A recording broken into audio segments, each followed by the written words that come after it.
Welcome to That's Based. Happy Saturday, or maybe not so happy Saturday if you're in one of the cities that's been burned to the ground by Marxist lunatics, which we'll get into in a little bit here.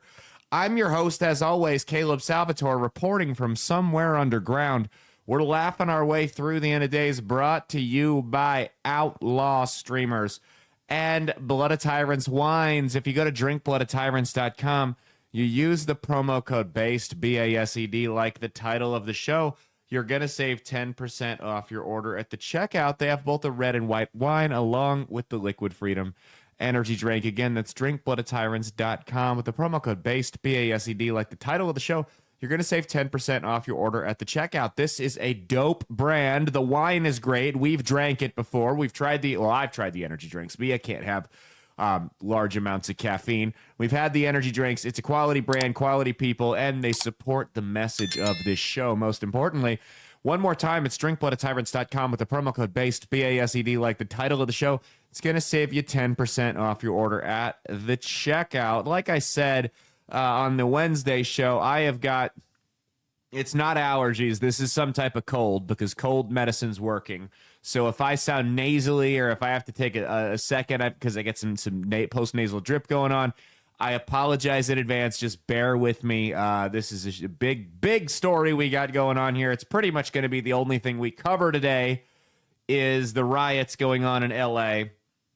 Stockholm Mia, the red face of white supremacy, is here with us. As always, how's it going on this fine Saturday morning? Good. I didn't get deported yet. We did get you out of ICE detention. They picked you up, and I was able to go down there and bail you out. Thankfully, we were able to do that. So that's you didn't get deported. Are you worried that you might get deported?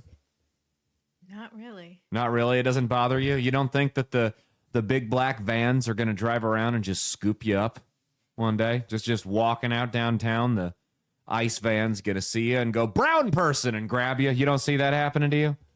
I don't think so. No? Okay. Well, all right. Before we get into anything else, I want to show you guys some. Well, we're going to talk about a local story real quick here. This Janidi Ibrahim, he's a teenager who got shot by Douglas County Sheriff Department in Omaha just a couple weeks ago, and it's been the big center of controversy both locally and nationally. Now, these immigration protests have kind of overrode that, so people haven't been talking about it nearly as much. But there has been a distinct effort to make it seem like the Douglas County Sheriff's Department murdered this kid. Now, here's what happened, according to the Sheriff's Department. The official police report is this kid and his friends were suspects regarding illegal or otherwise stolen firearms. By the way, they were all too young to be in possession of handguns. You got to be 21 to have one of those. So they had an unmarked car for the Douglas County Sheriff's Department down there. And he's driving past him. And he sees this kid, this Ibrahim Jendi, or whatever his name is, Janidi Ibrahim, points a gun at him for driving past him. So he does a U-turn, pulls him over, says, hey, step out of the vehicle. Hey, I'm police, whatever. The friends all run out of the vehicle. Janidi Ibrahim walks out of the vehicle, and if you look at the body cam footage, to me, the stills released from the body cam, it looks like he's pointing a gun at the cop. The officer gives him several warnings. He doesn't do it. Cop shoots him and kills him. It's tragic. But let's not act like this couldn't have been avoided here. I've been pulled over. Mia, how many times have you been pulled over? I'm not going to say because I don't want to jinx it. She's a terrible driver. She's been pulled over weekly. No. I've been pulled over several times, every time for speeding. Believe it or not. Just about every time I've been pulled over, I've had a firearm on me. Not once have I been shot. How have I pulled it off? Mia, do you have any theories as to how I've managed to not get shot being pulled over by police with a firearm on me? You probably haven't got the firearm and started waving it at them. That's correct. That is the answer. There's some people out there that'll say it's because you're white. That's not the case. I know lots of black people that carry guns. They've never been shot either. It's not because I'm white. It's because I do this one simple trick to not get shot by police at a traffic stop. Coroners hate him. You know, like those old little like spam ads you'd see on websites. Doctors hate him. You know, that's me. Coroners hate him because I got the one trick to keep you out of the coroner's office at a police stop. You don't point your gun at the officer. Don't point your gun at the officer. And you're probably, unless you have like a heart attack in the middle of it, you're probably going to make it out okay. Now, we've had someone, a friend of the show, who's going to remain anonymous. We've cropped out their names, so don't even bother. Send us some social media posts that have since been scrubbed by the family. Go ahead, pull up it's under the intro tab there. Pull up the Instagram post from this kid. All the way to the top, under intro. There it is. I mean, there's an upstanding individual. Like just a normal 18-year-old kid. I can't imagine this kid would get into any trouble. The caption there says, "I'm just trying to live my life without crashing." Well, I think we could say that he failed in that department there. Okay. I just wanted to address that.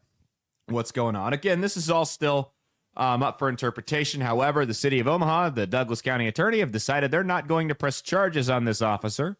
So, again, this is just the police report that we're going off of. There's obviously two sides to this story. We have to say that. Get away from there. Hey, get out of there. Sorry, the dog was about to knock over about $2,000 worth of equipment.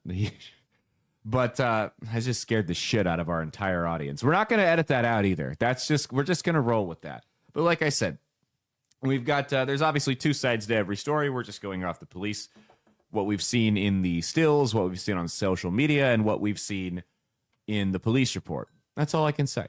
If anyone's got evidence to the contrary, that's not just hearsay, I'd be more than happy to hear it. But otherwise, well, I don't know what to tell you. Okay, well, we got a lot to talk about this week, and it's really just centered around one topic. Before we do that, I want to do the current state of the left real quick. Let's hop into it. Excuse me, it's ma'am. All right, this week on Current State of the Left, we got two individuals who have got some opinions for you, which means it's time to play which liberal most belongs in a mental institution. This might be the easiest vote we've ever had, though, these two here.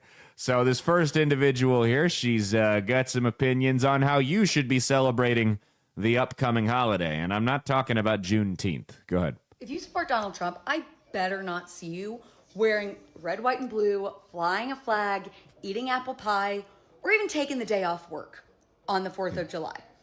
You can wear orange and eat Big Macs on Donald Trump's birthday, but the 4th of July, Independence Day, no, you cannot celebrate Independence Day while simultaneously supporting a man that is actively trying to dismantle our democracy and undermining the Constitution at every turn. Lots of big words there, sweetheart. You do not value this country. You love Donald Trump for some unknown reason, and you've decided to put him above our country and the principles upon which it was founded. So save your bullshit. You are not a patriot. You are actively anti-American.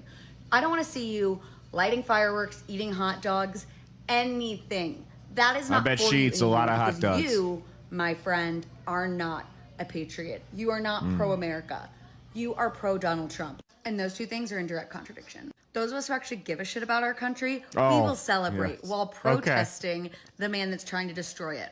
The rest of you, sit your asses at home if you can't go into work and try to do some personal work, because Lord knows that there's a lot of it that needs to be done. You know, a wise man once told me that you know a bitch is crazy when you can see the tops of the whites of her eyes, and they were visible throughout the entirety of that video. And I'll tell you what, that advice has never once failed me. Not once in my life. If you see the tops of the whites of her eyes when she's talking, just in normal conversation, run for the fucking hills, fellas, because that bitch is nuts. That's all there is to it. I love just the black and white reductionist nonsense these people try to make these topics here. And it's really just a sign of low intelligence. I mean, this is great. When the bottom 15% in terms of IQ levels in this country tries to act like they belong in the top 15%. If you voted for Trump, it couldn't just be because you liked his tax policies. No, it's because you hate America. Why is that? I don't know. Courtney said so on her TikTok over. I don't know if her name's Courtney. She looked like a Courtney. Did she look like a Courtney to you or anything? A different name there? Yeah, Courtney said so. Courtney, the basic white bitch. Now, Courtney is going to spend her Independence Day doing body shots and hooking up with strangers like the degenerate rich girl whore that she is. But she doesn't want you. She wants you to go into work. How many people work on the 4th of July that don't work at like hospitals or emergency services? That's my question there. But if you're not going to go into work, you need to sit there and work on yourself. Mia, how do you plan to work on yourself this 4th of July? By catching up on my rest. Catching up on your And rest? sleeping. That's how I'll work on myself. I plan to work on myself with a 12-pack of Coors Light. A 12-pack of Coors Light and a lukewarm hamburger at a barbecue. There's some reason, correct me if I'm wrong here, there are a couple items of food that have no business tasting as good as they do. One of them's a lukewarm hamburger at a barbecue. And the other is one of those Belgian waffles you get at an intercontinental or at a continental breakfast at like not like a nice hotel, but a middle of the road chain hotel. Both of those things taste way better than they have any business tasting. Side note. All right, the next contestant here in Which Liberal Most Belongs in a Mental Institution. While the first bitch was nuts, I think this one takes the cake. Go ahead. Hi! Can you tell me about your dog? This is Honey. He is a gay, gender fluid, golden retriever Afghan hound mix. Yes! How did you know that he was gay?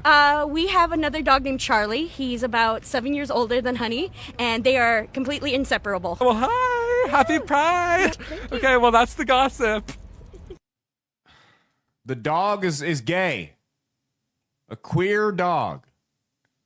They're inseparable. Oh, gee, it couldn't be that just dogs have this sense of loyalty where they cling to people and animals that they're around frequently. No, it's that he's gay. Now, you can write this off as a lunatic here, but this is the mindset of the average liberal. You just got a glimpse into it. This is why these lunatics, because I've always told you guys, we can't just sit here and say they disagree with us, they're wrong. We have to understand their perspective and how their brains work. Their brains work differently than ours because so many of them are mentally ill. That right there is a glimpse into the mind of what we're dealing with. That's why you see these people turn their kids into different genders. Oh, my dog is friends with my other male dog. He must be gay. A rational person would go, yep, that's a dog. You are gay. He spends all day with the other dog. It's reasonable that they could be friends. She didn't say the dogs were having sex with each other. Even if they were, male dogs hump for a dominance thing, not a sex thing. He's just friends with a dog of the same gender, so he must be gay. So now you can see why these lunatics see their son pick up a Barbie doll or choose a female character in a video game or want to draw with the pink crayon and go, oh, he must be a woman. Because there's something that's misfiring in their brain. Something is not wired properly. They have some type of major malfunction that causes them to jump to these drastic conclusions. Now, all of you listening to this, myself included, Mia included, if our daughter decided that she was a real big fan of American football, I don't think that we would go, oh, she must be a boy. No, once upon a time, we had these things called tomboys. Believe it or not. They're not a thing anymore because all their parents have turned them into just regular boys. We need that Pinocchio sound effect. I'm a real boy. So we can But a reasonable person sees their dog befriend another male dog and go, oh, they're being friendly. But to the unhinged liberal mind that already wants something to be true and they seek validation of their biases, confirmation, I should say, they're going to see that that kid is in the wrong gender. They're going to see that that dog is gay. It is a mental crisis that we are dealing with. And that's what you have to realize when we go into this next segment here. about the riots and we play the clips of some of these people, we are not dealing with rational human beings who think the way we do. If you try to apply our level of logic to these types of people, we will lose because they don't play by our rules. They don't follow the same rules of common logic that we do. We have to understand our enemy before we can defeat them. If we don't understand them, we will continue. We may not lose, but we'll continue this really frustrating game of tug of war where freaks like that just walk around on the street and are so confident in their lunacy rather than hiding it like they used to do 20, 30 years ago, which is, by the way, much preferable. Okay, that's been our intro segment. We will see you in 2 seconds for the lead topic. All right, before we get into our lead topic, which is probably going to be our only topic this fine Saturday morning, I want to give a shout out to our sponsors, Firecracker Farm, not.com.org or .net, firecracker.farm with the promo code BASED, B-A-S-E-D, like the title of the show. You're going to save 10% off your order at the checkout on hot salt, which is a combination of Mediterranean sea salt, scorpion pepper, ghost pepper, and Carolina Reaper. Hot salt goes great on everything. It's got a little bit of kick to it, thus the name hot salt. Listen, if you hear hot salt and I read the ingredients and you go, I better apply this liberally, I don't know what to tell you. Okay, but if you go to firecracker.farm, promo code BASED, B-A-S-E-D, like the title of the show, you'll save 10% off your order at the checkout. My mom told me, she texted me the other day because she bought it. I guess she finally got it in the mail. She said, a little bit of hot salt goes a long way.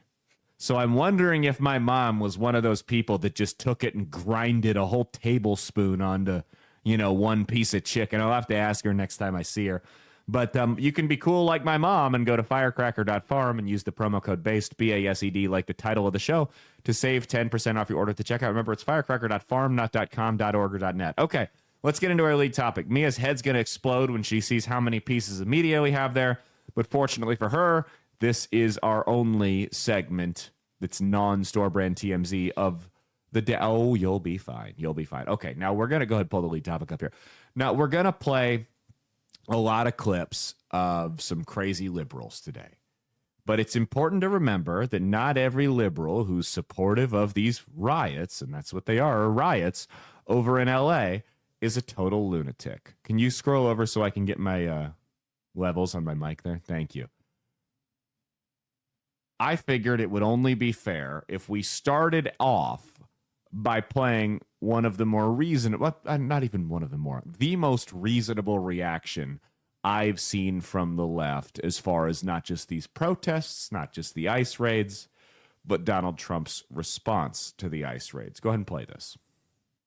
Innocent fucking citizens are being thrown into a goddamn war zone for the color of their skin! National fucking Guard has been deployed in Los Angeles by Donald Trump to suppress peaceful protests! Peaceful fucking protests! And that's not all! They're planning aggressive ICE enforcement for 30 fucking days in LA! 30 days of terrorizing immigrant communities! Now they want to send the fucking US Marines! Are you fucking kidding me? ICE officials are in Pasadena right now, a community hit hard by wildfires, and now they gotta deal with militarized government fucking harassment by living in trauma, and we're adding military gear and ICE raids. If you think that's it, no, they're firing chemical irritants at fucking peaceful protesters. Testing is our First Amendment right, fascist fuck.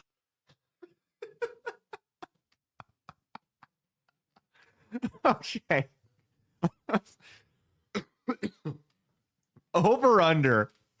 Does that guy blow a blood vessel before or after Christmas? What do you think? It's got, you cannot scream like that often and not have some type of health issues from it. Wasn't he on the show last? Yeah, we played him a couple weeks ago. That's his whole brand. He just screams like a lunatic. But what the best part is, it's fake. It's an act, right? It's an act. He may be upset, but he's not just unhinged screaming like that because the camera cuts. So what that means is he's sitting there and he's going, they're pouring chemical irritants at peaceful fucking protesters. Click. click. It's our First Amendment fucking right. That's the best part, is that the whole thing is show business for him, screaming like that. Again, I don't know how he can do that. I mean, we'll talk for 2 hours on this show, even when I'm not sick, and my voice will start to get hoarse at the end of the week, because chances are we've done like 3 shows in 4 days that are several hours long. So I don't understand how he is able to scream like that. Again, it's also, even if it is a bit and you're not actually that angry, it's still not good for your health to just blow a gasket like that.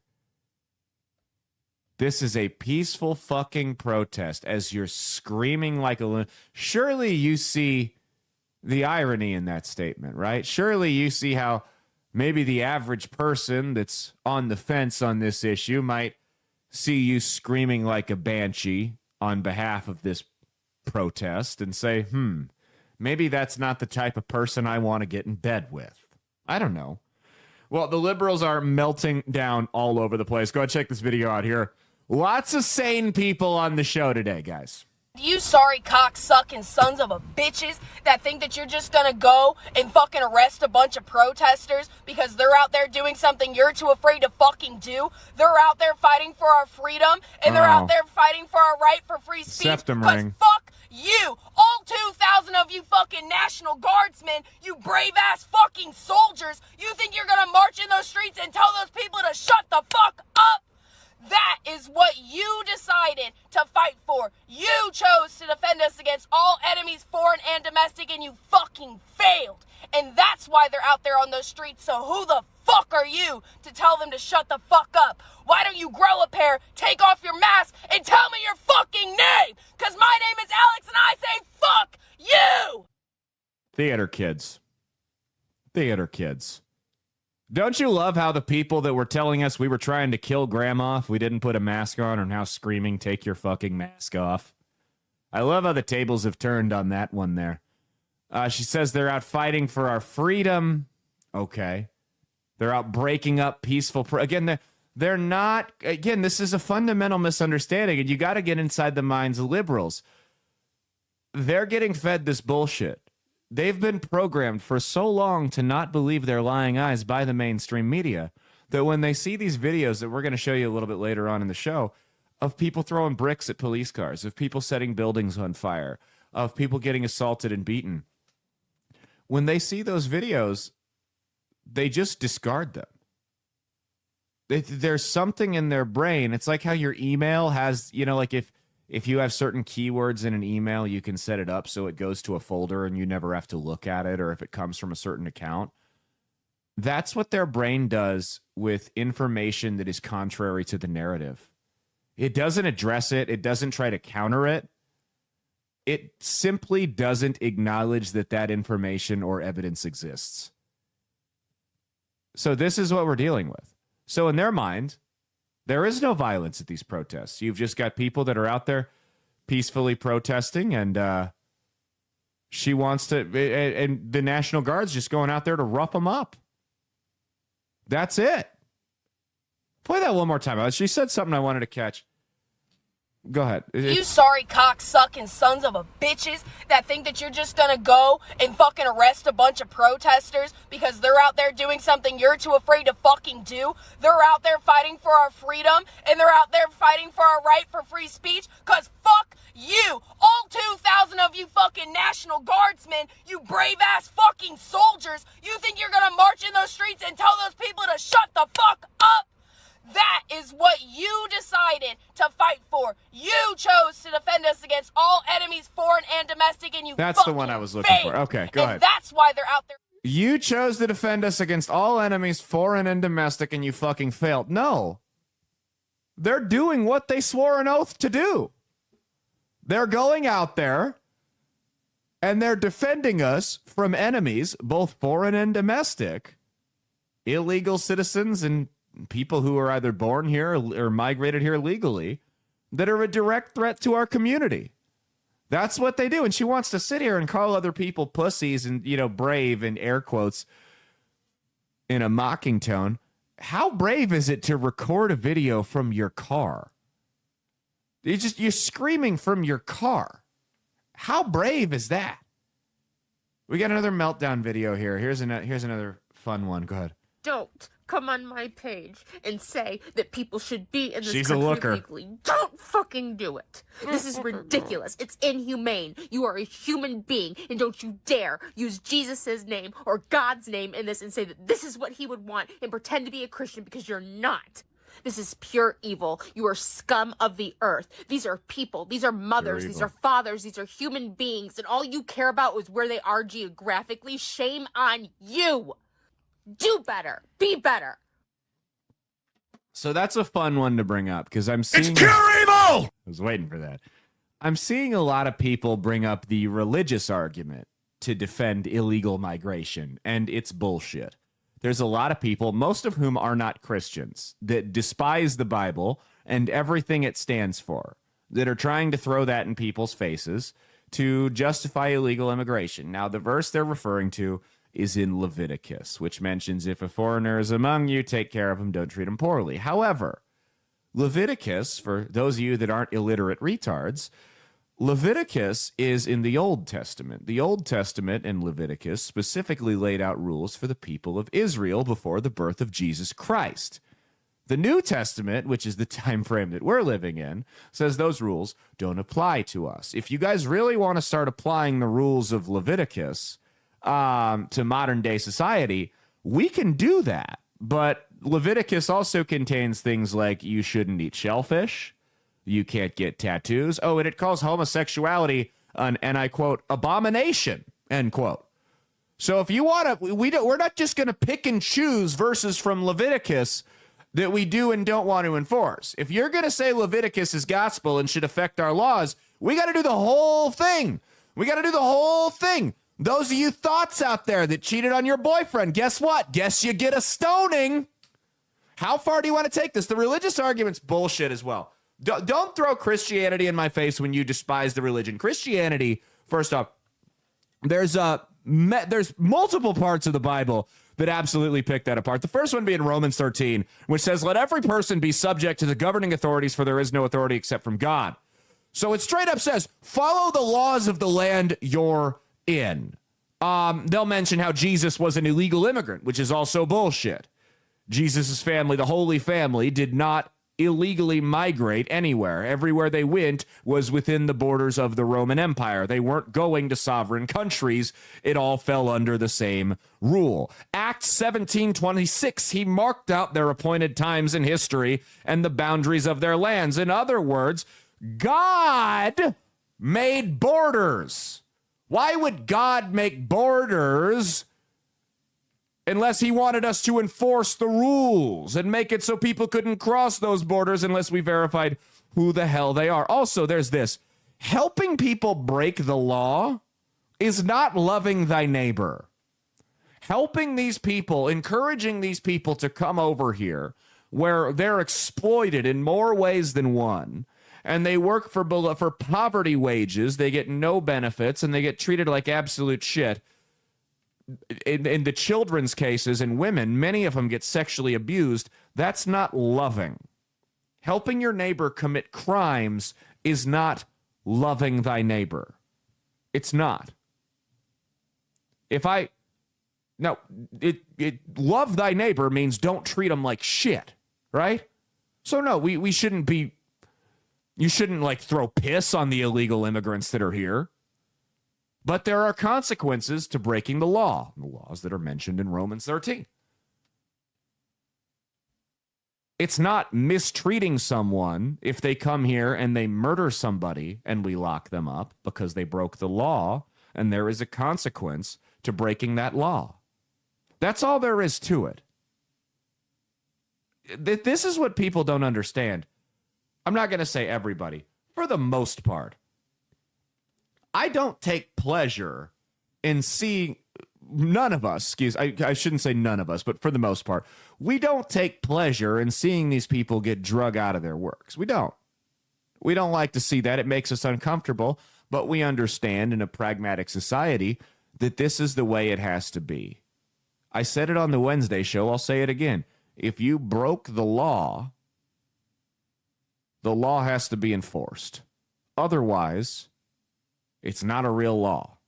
That's all there is to it. If we're not willing to enforce the laws we have, we may as well not even have them. Think about this. It's illegal to change lanes without a turn signal. It's illegal to go 5 miles under this or over the speed limit. But everybody I know does both of those things. Why? Because they don't get ticketed for it. There ain't no cop in the city that's going to pull you over for going 5 miles an hour over the speed limit. There ain't no cop in the city that's going to pull you over unless he thinks you're drunk for changing lanes without a signal. Those laws don't get enforced, so everybody breaks it. You can have immigration laws, but if you don't enforce them and you make an exception for every single person that breaks it, you don't really have immigration laws. Yes, it's illegal on paper, but it's not actually illegal in practice. That's the difference. Now, here's this next genius. She made a fashion choice. Go ahead, check this out. Accidentally bought an American flag shirt today, and I'm gonna go return it because I wasn't even thinking. I was just like, okay, it's cute. No, like, sorry, with what's happening in our country right now. Trash. I'm not wearing that. People are literally getting seized and deported without the freaking due process. Like, meaning the government can literally do whatever they want, and it's slowly becoming a dictatorship. No, sorry. What? This is the scariest thing ever. Like, it's literally happening in real freaking time. Like, I have so many people I know personally who are super scared. No, you don't. And will be affected by it. No, you don't. Like, if you're buying shit with an American flag on it, no, not right now. Not right now. You can tell she learned everything she knows on this subject in a 45-second TikTok video, right? You can tell. I mean, that's TikTok brain to a T. I love it when the dumbest people in the country try to chime in on these issues. You know what my big takeaway from that video right there was? She said, I wasn't thinking. I feel like that's a regular issue for her. Not thinking. Oh my goodness. The stereotypical dumbass blonde chimes in, guys. She's got a real deep take that she stole from everybody else on Twitter, right? Oh my goodness. That's the proud, ignorant woman right there. There's no doubt about it. I am a proud, ignorant woman. Okay. I bet she didn't even return the shirt. I bet, yeah. I mean, I love how she needs to go on Piers Morgan and debate some people. Can you look into her and see what I want to bring her on the show, and her and I can have a debate so she can just go, no, so trash, no. I mean, peak intellectual discussion right there. Peak intellectual discussion. This is the problem with the internet, is those people like that have always existed. Always existed. The issue is now they have a way to stand on a soapbox and shout their retarded opinions into the void. She can't form a coherent sentence. She reads and speaks on a second grade level, but God damn it, she's going to get her opinion on this issue out there. She's the expert. Don't you dare get an American flag t-shirt. Don't do it. Okay, now here's this next one. She's a singer. You're more hip than I. Who is Doechii? Do you know who Doechii is? She sings that anxiety song. Oh, the TikTok anxiety. Yeah. It's our dog's theme song, by the way. Well, she won an award at some bullshit award show that I'm not going to pretend I know the name of, and she decided to use it as another soapbox moment. Where was Ricky Gervais when you need him? They call it every time they try to protest. They just call in the military. Every time. Do you know that? Every time. There was a protest in Omaha Tuesday. Military didn't get called in. There's protests every day here. You see those idiots protesting on behalf of Palestine. Military doesn't get called in. Don't you love how they provide just enough context that they can make themselves sound like the good guys? Trump's calling in the military on peaceful protesters. Just because you say something enough times doesn't mean it's true.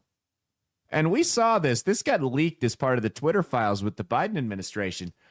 One of their big deals was if you repeat a talking point enough times across multiple trusted platforms, eventually people will start to buy it. In layman's terms, if you repeat the same lie long enough, eventually people are going to believe it. Eventually, even sometimes you might start to believe it. Trump didn't call the military in on peaceful protesters. Trump gave Gavin Newsom plenty of time to get this situation sorted out. Gavin Newsom didn't do it. So Trump said, okay, the nasty guard's coming in. We'll talk about that in a little bit. Now, here's the next one. This is here's how you know this shit's getting real here. This is how you know it's Summer of Love, BLM 2020 2.0. Because now the white women are chiming in. The white women are chiming in. They're on Instagram stories with their protest graphics, telling you how you can be more vigilant in your activism, breaking things down and condescendingly explaining them to you like they're a 5th grade school teacher. And they're out making TikTok videos like this one. We call it the shame campaign. Go ahead. This is a compilation. Get ready. Buckle up. You know what's so funny? Everyone who felt comfy enough to out themselves that they voted for Trump back in January, they're dead silent right now. I'm not. Still here. Dead silent. Apprehending them and taking them away from their families and their jobs and the lives they've built here doesn't bother you, then you're a bad person. And I don't. You don't agree with me. You're a bad person. I say this in the most disrespectful way possible as a first-generation American whose parent is not from this country. If you got here and you got papers and you agree with what's going on right now, fuck you.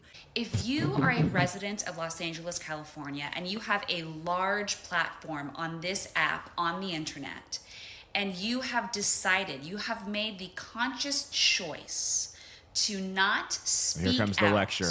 Against the ICE raids that are taking place in this city right now, the attack that Los Angeles is feeling in this moment, if you are not sticking your head out for your own community, the city of Los Angeles in which and you burning live, it to the that you ground. benefit so much Retards. from, if you can't do that, you do not deserve your platform, and maybe you should fucking move. I don't know who needs to hear this, but being undocumented isn't a crime. You're just racist. Yes, it is. It's literally a crime. I think it's important to remember that though what Trump is doing in LA is absolutely deranged and incredibly fucked up. Enforcing the law is deranged. deranged. It is an act of desperation. Yep. The people behind all this, though it may seem very calculated, are not smart. California does not really belong to the United States. It belongs to Mexico.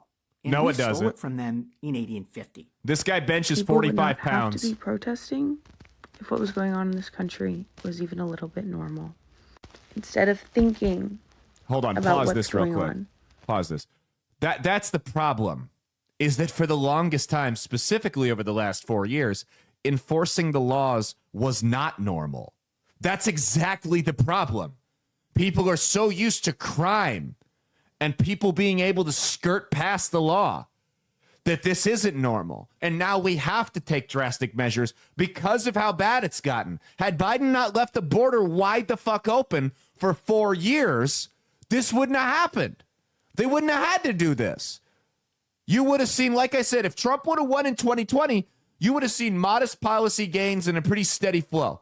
They would have secured the border. They would have made some modest policy gains. They would have focused on the economy. That didn't happen. Biden, quote unquote, won. Chaos broke out at the southern border, and now they have to take drastic measures to fix a bad situation. I've told you guys before, this is the open heart surgery. You were told to eat better and stop smoking. You did for a little bit, and then you fell back off the wagon. Now you've had the heart attack, and this is going to suck. It's not going to be a lot of fun. But this is what you have to do. Otherwise, you're going to fucking die. Okay, go ahead. Think about what has been going on that causes something like this to go on.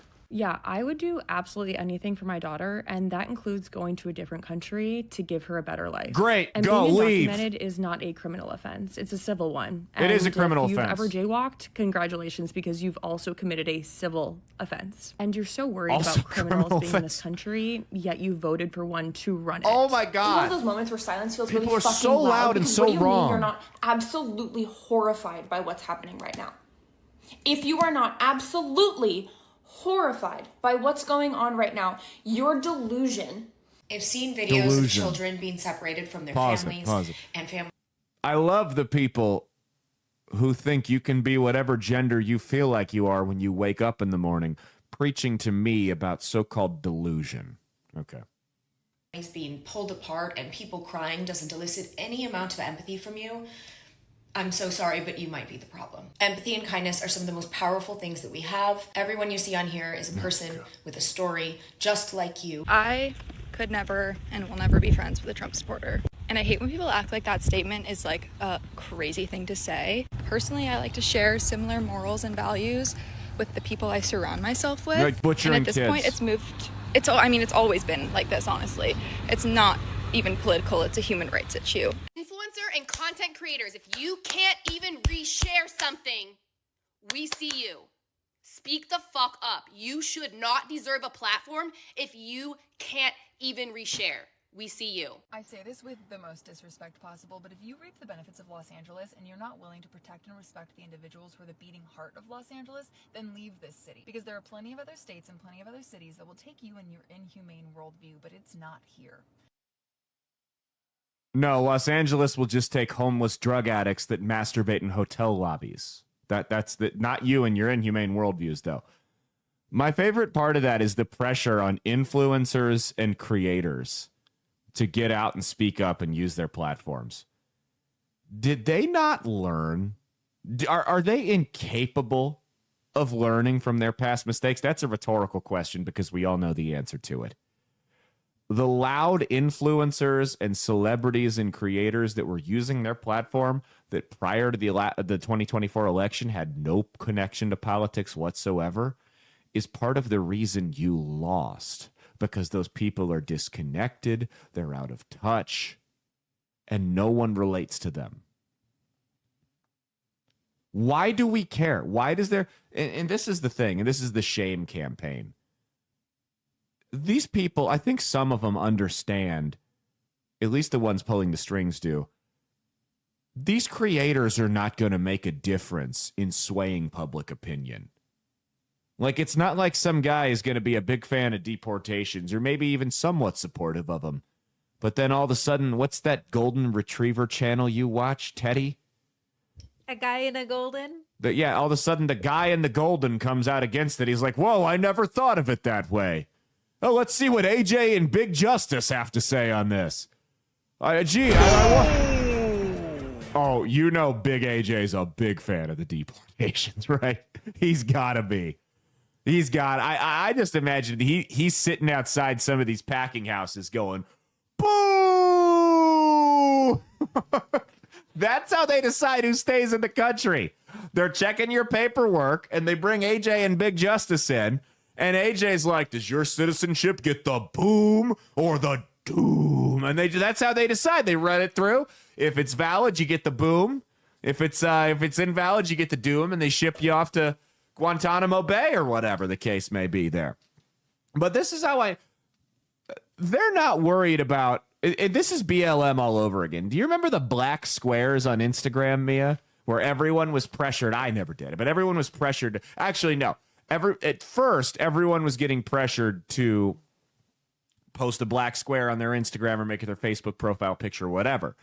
And a lot of people were doing it. And I was like, there's no way in hell I'm doing this. And it was like, you were getting called racist if you didn't post a black square on Instagram. It was ridiculous. Then all of a sudden, they flipped after like a day or two. They said, wait, we have to stop sharing these black squares.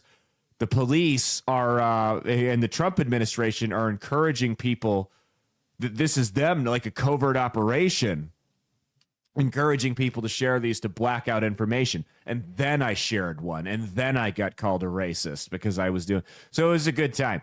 But this is the new black square. It's not about people using a platform to push an idea.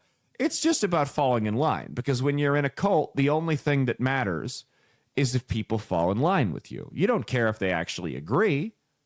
In fact, they may be 100% at odds with you. You just want them to shut up, fall in line, and say the right thing. That's all this is really about. This is the Black Square 2.0. It's a cult mentality. They're robots. It's about bullying people into sharing the same opinion as you. No one can think independently. We're not allowed. That's a big no-no. Speaking of the cult, this is the last video of liberals being retarded here. This one's my favorite. Go ahead and check out what this woman had to say when she was pressed about some of the more upstanding members of society coming across the border illegally. They're child traffickers. They're bringing drugs into this country. They are still human beings. So you don't care if they're the worst criminal in the world and they have and murdered children. They're okay and they're still human beings and they should be here? I believe that they are human beings and that they deserve dignity just as everybody else. You think child deserve dignity? Absolutely, I do. Absolutely, I do. You know what? I think midterms roll around. If you're the Republican Party and you don't reach out to whoever it was that made that video, that got that little clip right there, where she said, "Do you think child rapists deserve dignity?" And the thing replies, "Absolutely, I do." If you don't pay that girl for that ad, that little clip, and run that as an ad on every television in America, you should be fired. The people in charge of these campaigns should be fired. That's all it takes. Are you saying you think child rapists deserve dignity? Absolutely, I am. I'm Donald Trump, and I approve this message. That's all you got to do. That was one of the most effective ad campaigns of the Trump administration in 2024, or the Trump campaign in 2024, was to just let the liberals hang themselves with their own words, because they realized we can make these attack ads, we can do these traditional political ads. When the tides really started turning for Donald Trump is when they just started playing videos of these people talking. Because then you can just expose them to the average American and how insane they are. That's all it took. Okay. Well,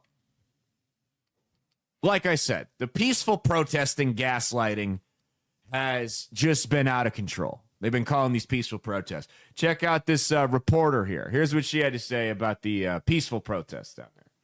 Demonstrations have been going on right outside the Federal Detention Center. Most of those demonstrations were very peaceful. They were chanting, they were shouting.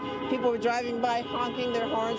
And again, they were expressing their anger about the detention of so many immigrants at the Federal Center. Most of the evening, the federal agents stayed inside the building, but at a certain point, some of the demonstrators got very close to the property. In fact, some of them went onto the property, started tagging the building, started banging on fences, and shortly after all that happened, the agents started firing off tear gas, and then they came out. I mean, that's like an SNL sketch. She's talking about how peaceful the protest is. Well, you've got these lunatics sitting behind her, screaming, slamming on their horn, flipping off the camera. A guy walks up and shoves a pit bull into the camera. Oh, it's just peaceful, though. It's peaceful. Here's what Sonny Hostin from The View had to say about the peaceful protests. The same thing. I spoke to about 5 people that live in LA, that work in LA, and they said that these protests were very, very orderly. They weren't violent, and they occurred in about a 4-block radius. And we all. They're not. It was peaceful, unless you're the owner of this car. Well, look how peaceful that is, Mia. Here's Representative Maxine Waters. Check out what this dipshit had to say. And even those who were out of step with what we are advocating, peaceful protest, did not create any violence. Nobody was shot. Violence. Nobody was killed. Get it in your head. Oh, nobody was killed. When martial law is called, what are you going to say? I missed the point. Don't miss the point, you all. Don't think that somehow, because they called out the National Guard, there was violence. There was no violence. I was on the street. I know. And I went from downtown detention back out into the community, talking to people what happened in Paramount, what happened in Compton, what happened in Inglewood. So, first of all, get it straight. And don't just rely on what you're being told or the few incidents that you saw. That's right. Don't rely on what you've seen. Listen to her. She's saying don't rely on what you're being told while simultaneously telling you to ignore all of the videos and images you've seen and only rely on what she's telling you. She is the end all be all. What she says is gospel. Said she went out into the community. Where in the community did you go? Yeah, of course, not all of LA is up in flames. Nobody's saying it is. Again, that's an intentional misrepresentation of the argument. That's how any riot is. When there was a riot in Omaha, my neighborhood wasn't on fire. There were certain parts of Omaha. That's how every city, I mean, there's parts of Ukraine right now where you can go out and you can go have a coffee and eat brunch. You can't go to church because Zelensky's shutting down all the Orthodox churches up there, but that's a story for another time. But you can go to the grocery store or the mall or the nightclub and be totally interrupted. And then there's parts that are war-torn. Not everything's on fire. Nobody said that. But we got another video of the peaceful protest here that Maxine Waters and these other dipshits are talking. Oh, look how peaceful this is. Well, yeah, I mean, we can't play the audio. There's music, copyright music in the background. Okay. What's more peaceful, Mia, than throwing a grenade, a homemade grenade, at a moving vehicle? They're just peacefully throwing explosive devices at people. Here's another video of protesters peacefully throwing bricks at police officers' heads. Get down! Get down! Oh! Oh, he got fucked. Oh! Fuck yeah! Oh my God, he got fucked. Oh, he's fucked.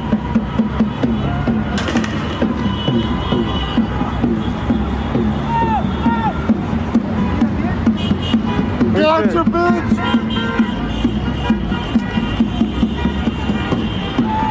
Now, that video was taken before the National Guard got called in. But if you listen to Gavin Newsom and these other left-wing lunatics, there was no reason to call the National Guard in because the protesters didn't get violent until Trump called the National Guard in. Never mind the fact that the LAPD chief said, hey, this is out of control. We need help.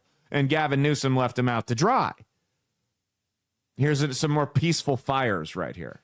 Very peaceful. They're just trying to stay warm.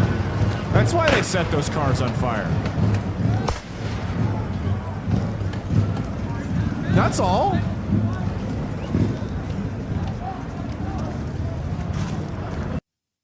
Just peaceful fires. Or how about this peaceful looting? It's not happening. Wow. Look at the security guard. There you go. Is that the security guard? He's like, oh shit. You can't do nothing at this point. Look at this. He's just trying to like look down and not really. He's just. Bro, that store should have been closed down. Definitely live. Because we all know that Adidas is the one that's deporting these people, right?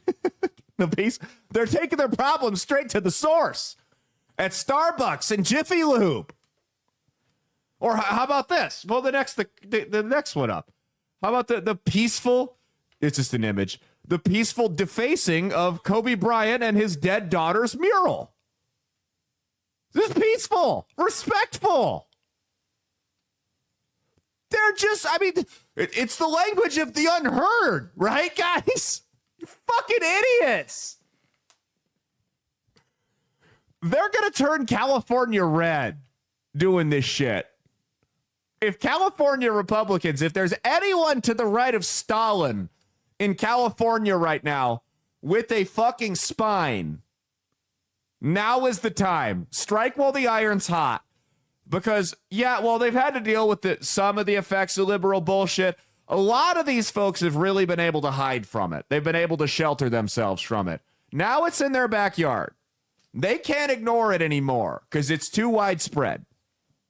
Now is the time.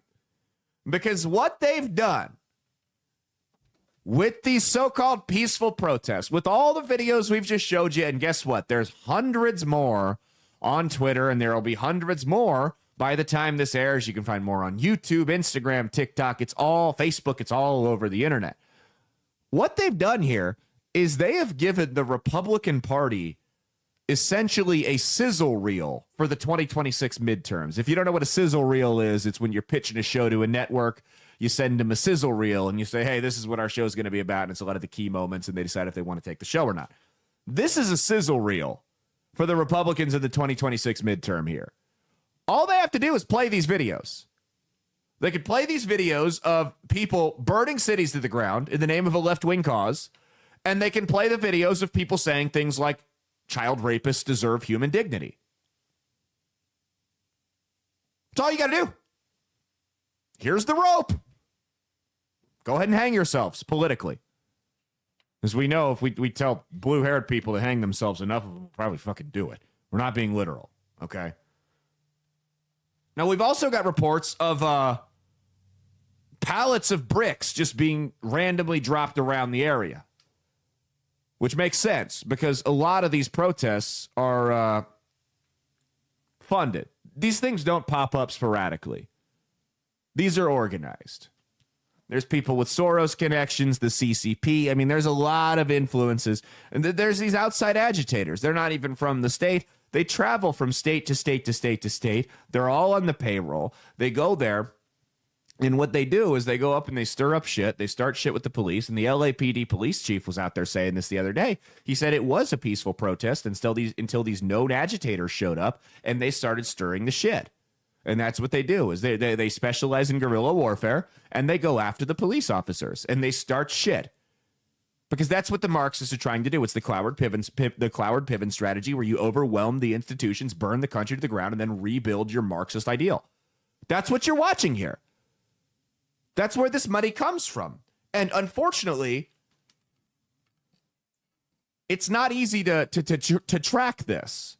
Because everyone says we need to pull these people, we arrest these people and get their bank accounts. It's not that simple. Your local drug dealer might be dumb enough, or the Tate brothers might be dumb enough to launder money directly to the people they're working with. But these billionaires and these foreign governments that are trying to destabilize the country, they're funneling this through more shell companies, more NGOs, and just different names. The paper trail would take years to track on just one person. It's not feasible. The law enforcement does not have the resources to figure out who's paying these people. That's unfortunately the issue. And that's if they're even paying them to their bank accounts. There's a chance it's going through cash. It could be crypto. I mean, it could be a whole bunch of different stuff that these people are getting paid through, and it would be damn near impossible to prove. So it's a lot easier said than done. And believe me, I know a thing or two. I know a little bit more than a thing or two about this subject. We'll leave it at that. About the concept of money laundering. I am not a money launderer. I'm well read on the subject. We'll just leave it at that. So it's a little easier said than done. A lot easier said than done to go out and actually track where this money's coming to and from. So here's another one here. This is pull out this image of this flag here. When we talk about the sizzle reels, they couldn't have given the Trump administration a better image than this right here. I mean, you've got smoke, chaos, fire in the background while a masked man on a motorcycle waves the flag of another country. They couldn't have asked for better advertising. I mean, and this is free for the Trump administration. Guys, we're under attack. And some people might think it was an overreaction to bring the National Guard in. Here's the thing, guys. You've got foreign citizens waving a foreign flag, causing chaos on U.S. soil. What the fuck do you call that? Where I'm from, we have a word for it. It's called invasion. By the way, what's the deal with the Mexican flag? How are you going to wave the Mexican flag and say, don't send me back to the country I'm waving the flag of? I want to stay in the country I'm burning the flag of. Have you noticed that? No one loves Mexico more than the people who don't want to go to Mexico. And no one hates America more than the people who won't fucking leave America. And that's American citizens and illegal immigrants. That's not just illegals. If you love it so much, go back. They're saying, stop treating us like criminals as they throw bricks at police officers. So I did hear about this one guy, though, when the car vandalism started. This guy is going to these protests where these people are going to meet up and sticking behind and sticking Trump stickers on all of their cars so they destroy each other's cars. It's the funniest shit in the world. This is how you troll. And the problem is, when you see the looting here, California has systematically set it up for such a long time that they're not going to prosecute these people that are looting and stealing from these stores, and you can't do anything to defend your store. You just have to sit there and watch it happen, because that's what communism is, where other people have a right to your property. Here, I'm going to say this clearly. I'm not necessarily saying this is something I would do, but if you feel that you need to do this, in my opinion, you should be able to shoot a looter 15 times in the chest and not do a day in jail for it. You have a right to defend your shit. Other people do not have a right to take your shit. We either have property rights in this country or we don't. That's the end of story. That's the end of the discussion right there. You either have a right to your property or you don't. If someone can come in and take your shit, and you can't defend yourself, you can't defend your property, and the police won't even go arrest them, property rights, private property, does not exist. Period. It is completely insane to think anything else.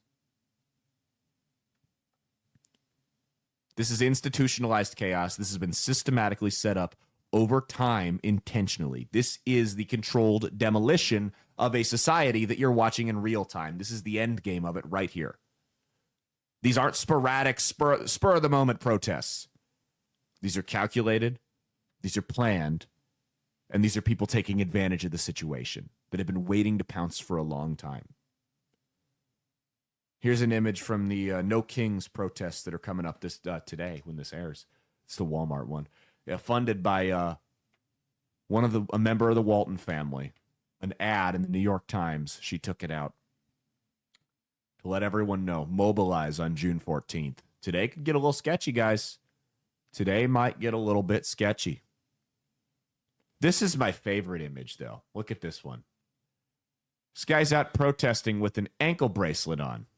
A house arrest ankle bracelet. Here's my favorite part. I'll leave this up. It's my favorite part of this picture. He's got a mask on to cover his face, to conceal his identity, just like the retard next to him does. But he's covered in tattoos. And an ankle bracelet where they can track your every move. So they know you were here, Eduardo. Right? Like they know you were there. Obviously you've been to jail. When you go to jail, they take note of your tattoos. So they know who you are. These are not a bunch of Einsteins we're dealing with here. You can take it down. That's clear. These aren't the smartest, these aren't the sharpest pencils in the box that are going to these protests. That's the good part of this. The good thing here is that at least the foot soldiers are some of the dumbest people you'll ever meet. Bottom of the barrel of society. The bad part is, the dumber someone is, the more prone they are to lashing out violently, and the less it takes to get them there. That's the downside. When you're dealing with someone of low intelligence, they don't have a problem getting violent with you.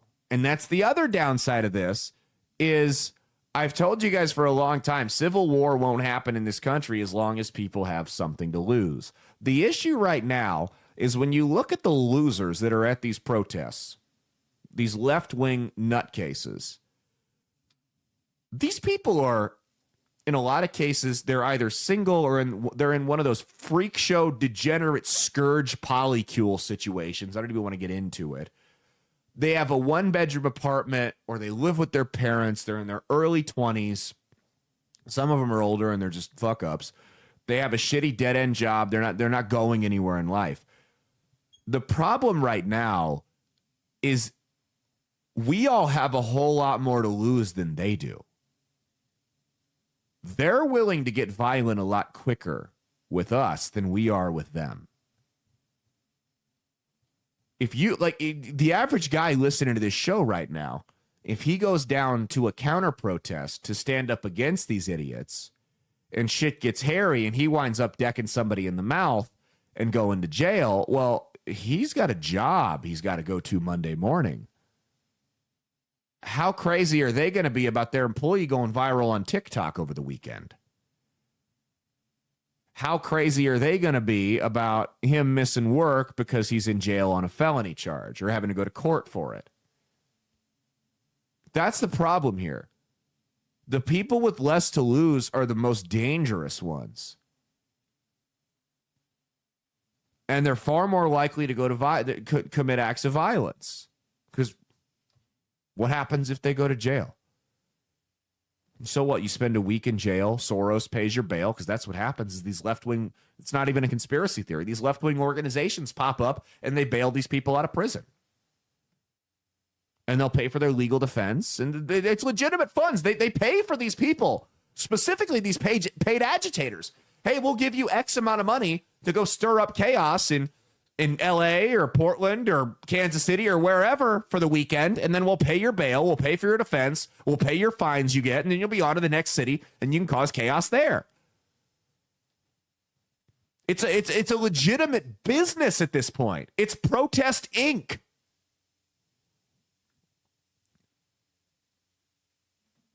So that's the problem, is you got people, two types of people there. People that, A, don't have anything to lose, so who fucking cares if you go to jail? You know, if Casey's fires you, you'll get a job at Quick Trip across the street, or the vape shop, or Wendy's, or Papa Murphy's, whatever.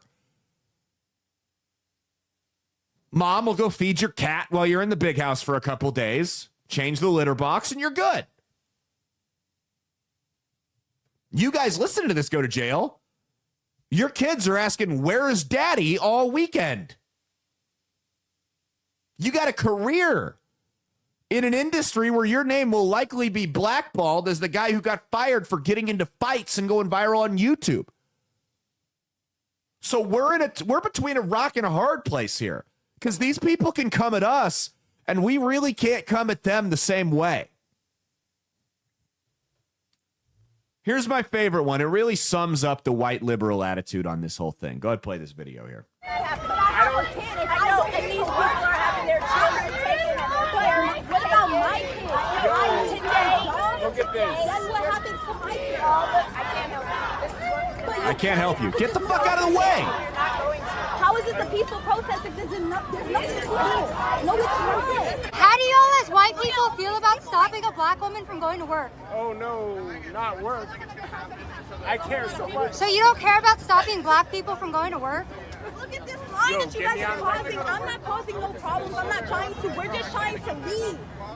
So they're doing what they always do, stopping traffic. And you have a single mother who's trying to get to work to, feed her kids. And they're just sitting there laughing about it. Oh, no, not work. That's their attitude.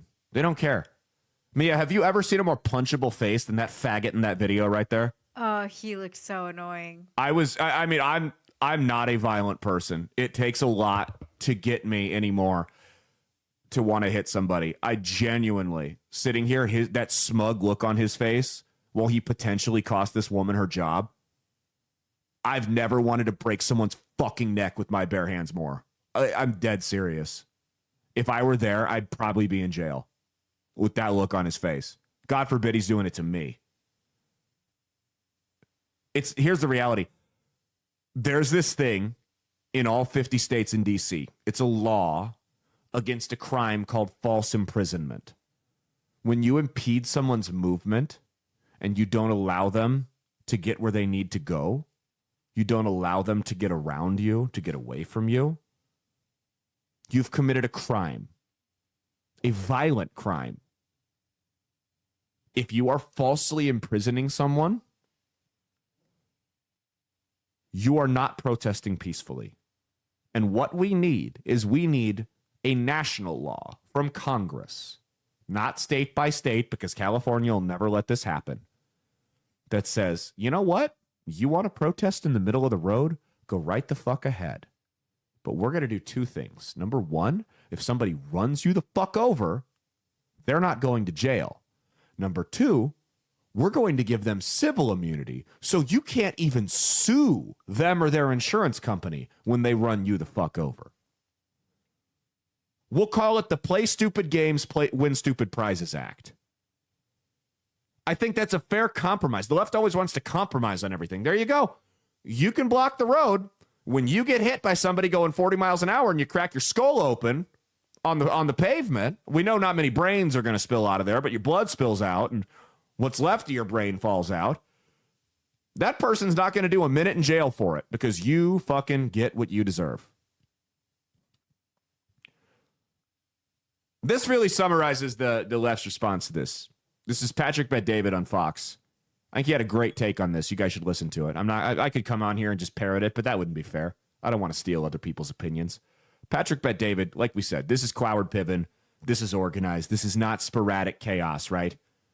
There are some people, some nasty people that want to destroy this country that are some foreign, some domestic, that are pulling the strings of this. And this is not about deportation. This is about something larger. This is about a power struggle. Patrick Bet-David summarizes this perfectly in this clip. Go ahead. They're losing their minds. It's great to be on with you here. They're losing their minds. But here's the thing. When you look at Gavin Newsom, it's very interesting how opportunistic he is and what his format is. Blame, deflect, get emotional, play politics, spin a little bit. The guy is such a gifted spinner. Here's a challenge that Californians have to be thinking about. California, this is the closest it's ever been to being red. This is the closest California has ever been to being a red state in a long time. So now, a lot of the people that voted for Trump, the independents, the libertarians, and the conservatives in California that voted for Trump, they want to see changes in California. Are you going to fall for this tactic? He's separating families and their kids and all this other stuff. He's doing all this other stuff. It's going to be interesting watching how California handles this, because if they succeed in getting everybody else emotional, we know what game they're playing. June 14th is President Trump's 79th birthday, 250-year army. You got Flag Day. You got all this stuff that they're doing with America. They don't want to see any of these victories taking place. Axios article came out talking about 1,500 protests they're already planning in 50 states, funded by 100 progressive organizations, a lot of different NGOs. One of the Walton billionaires, Christy Walton, name was mentioned in New York Times. This is a $19, $20 billion type of person. A lot of this money, you hear Soros, all these other things that they're doing. They're planning this. You know what they're looking for? I hate to say this. They're looking for their next George Floyd. That is all they need. They need one person. They need one massive crisis. They have no policies. They have no good ideas. I've yet to see, I went on ChatGPT. I said, can you tell me what solutions Mayor Bass and Gavin Newsom have given to all these protesting? There is no solutions. It's meetings. It's suing Trump. Zero solutions. They have no ideas. They will lose miserably, but it's going to work on a small percentage of the populace. So he's 100% correct. They're doing what I'm calling this weekend coming up with these protests and this situation here. Because it's like I said, these protests started off as people peacefully protesting. And you know what? I disagreed with what they were saying, but they had every right to say it. And that's when the infiltrators took in. Rahm Emanuel, one of Barack Obama's top czars, said it himself. You never let a good crisis go to waste. They saw the opportunity. They sent their people in. They riled everybody up. They're doing this weekend what I call the shotgun strategy. You know how when you shoot a rifle or a handgun, one round comes out, one bullet, right? But when you shoot a shotgun, it kicks the shell. You got a ton of little BBs go everywhere. And it increases your chances of hitting the target. That's what they're doing here. And that's what he summed up. America's a powder keg right now, and they're looking for a match. And by doing the shotgun strategy, throwing out hundreds of little BBs in the forms of protests, all they need is one little BB to hit that target. All they need is one of these protests to get a little violent, and it makes national news, and some cop or some conservative somewhere takes it a little bit too far. That's it. They're casting a wide net, and they're hoping to catch one little Jake Gardner that they can latch onto. Because these people aren't stupid that are pulling the strings. They know this is a losing issue for them. They know the media astroturfing campaign has not worked. It's an 80-20 issue. They're in the 20. They know that. So they need something to shift public opinion on this issue. Burning the cities to the ground is not doing it. They're hoping that they can apply enough pressure and just get just one of us to crack. Just one of us to go a little too far and make ourselves the bad guy, which is why I told you guys on the Wednesday show, and I'll tell you again, if you're going to go to these counter protests, for the love of God, be on your best behavior. Wear generic clothes. Generic. It can be a sports team or a plain T-shirt. No political statements on your shirt. Nothing anyone can take out of context because they will crop it. They will fuck with you. Be on your best behavior. You can do whatever you got to do. Hold your sign, wave your flag, whatever the case may be. Show up and let these people know that they have real opposition. But be on your best behavior. Because like I said, they're looking for that match for the powder keg. Now, here, before we talk about Trump and his response to all of this, I want to play you guys a video of what this fascist Donald Trump has been saying about some of these illegal immigrants here. This is disturbing. I'm going to warn you. If you're a criminal, you'll be deported. If you plan to enter the U.S. illegally, your chances of getting caught and sent back just went up. The actions I'm taking are not only lawful, they're the kinds of actions taken by every single Republican president and every single Democratic president for the past half-century. And to those members of Congress who question my authority to make our immigration system work better, or question the wisdom of me acting where Congress has failed, I have one answer. Pass a bill. I hope Trump... Sorry, I accidentally put Obama on there. My bad. I hope Trump catches Obama's record of 5 million deportations. Do you think he's going to hit it? You think he'll catch Obama's record? I don't think so. Where were the protests for Obama? That's my question.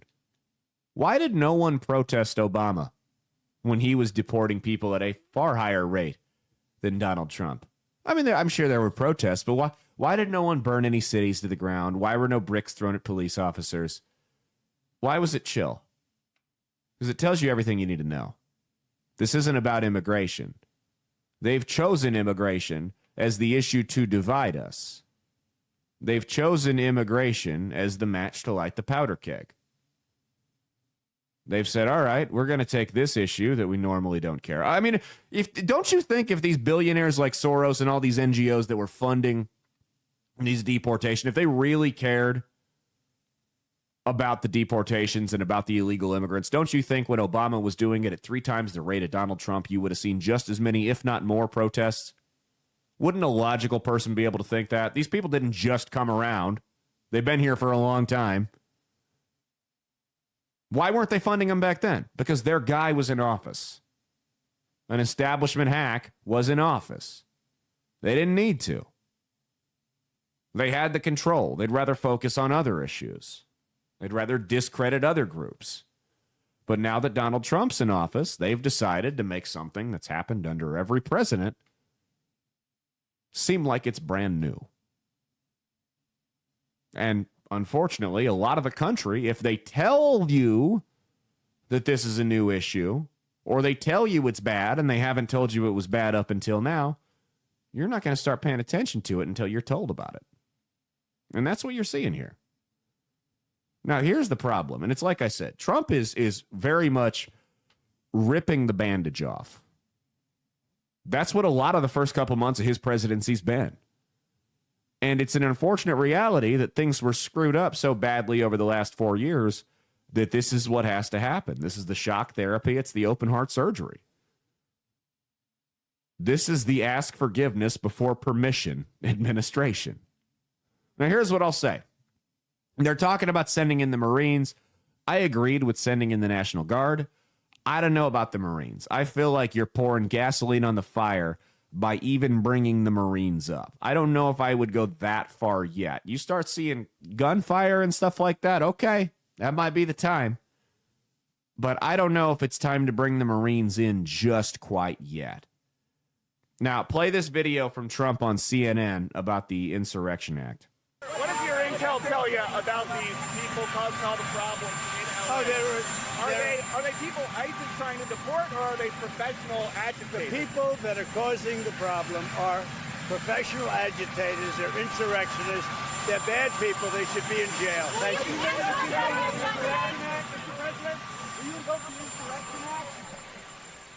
It's like you queued him up, Priscilla. That word he used, they're insurrectionists.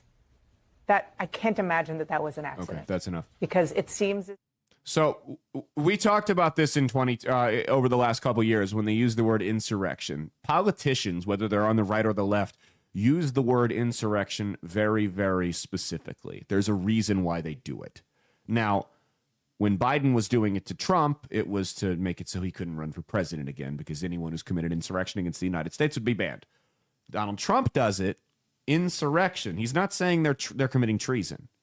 He's not saying they're criminals. He's calling them insurrectionists. That's a very specific word. Now, the Insurrection Act of 1807 is a federal law that empowers the president to deploy the U.S. military within the country to suppress insurrection, rebellion, or domestic violence. Also